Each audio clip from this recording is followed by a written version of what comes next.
Hey guys, today I'm gonna show you how to answer an INT call with button on Samsung Galaxy Z Flip 7.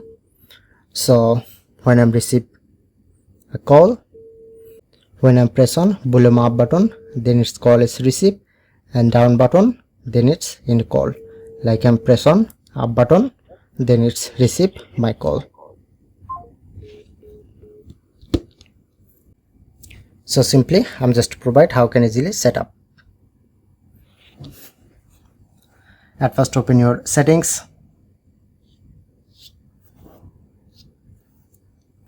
scroll down, press on display, scroll down, click on this option, scroll down and you get answering an INT call.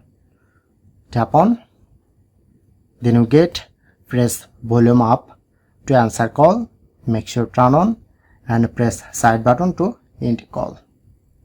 So that's it.